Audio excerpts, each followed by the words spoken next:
All right. This is cool. This is cool. Okay, so modern medicine is now colliding with some ancient traditions. We're talking with an expert about the mixture of East meets West and how these herbs can actually help with some pretty serious illnesses. I love it. Yeah. We'll have that coming up for you in just a second. Yeah, you got it. We're talking East meets West when it comes to medicine. Chinese medicine has been used for thousands of years, and modern medicine is now kind of taking a cue from that. Bertram Furman is here to talk more with us about this. And here's the interesting part. You were just telling me the Cleveland Clinic has now brought on this Chinese herbology. Isn't that amazing? That's a big thing. That's actually a really huge thing, because a lot of these integrative clinics around the country, they are doing acupuncture. The military's doing acupuncture, but nobody's really bringing in and exploring whether the Chinese herbs can be used with the Western medical, either with the pharmaceuticals or in lieu of the pharmaceuticals if somebody's having trouble with that. Okay, but you have been a believer in this for years, and you have been doing this in your own practice for years. Absolutely. And you have seen the benefits and the results of all of this. Absolutely.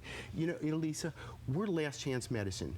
Many times people end up on my doorstep once they've been to tried many other therapies. And then we use the Chinese herbology, we use the acupuncture, and we're not 100%, but sometimes we get very good results. Yeah, absolutely. Okay, so let's talk about some of these herbs that you might not know about. Right. Sometimes, you know, help the people at home. Sometimes people think, I don't know how I feel about all this. This is a little bit out there for me. Yes. And for Americans, it is. Right. Even though when I started 18 years ago, no one knew what this was. Now, you've even been acupuncture, as you were telling me. I have, right? I have, absolutely. Cleveland Clinic, one of the biggest medical institutions in the United States, is using Chinese herbology. Okay, so let's talk about these herbs. So these are what we call as raw herbs. These are in the actual plant form that the Chinese doctor gives you. We mix them up, we make a tea, and you drink the tea. Okay, so tell me what, like the one we're looking at right here, what can that do? That's a great choice. This and this are ginseng. So ginseng good is maybe somebody's running tired, maybe they need a little bit more energy.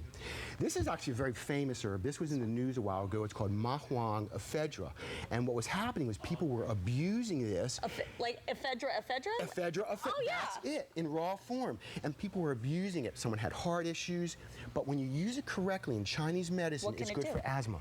Really? It opens up the lungs, helps the person breathe. And you were telling me even in this day, you know, now we're seeing a lot of sports injuries, and there is some Chinese medicine that you can use to kind of use it as an anti-inflammatory. Yes, especially now, you know, people doing soccer, they're getting hurt, they're getting injured.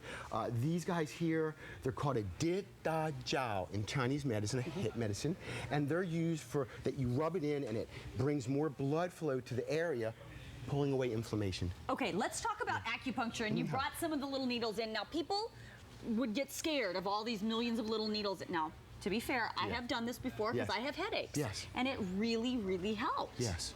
Tell me, ease someone's fear about those tiny little needles.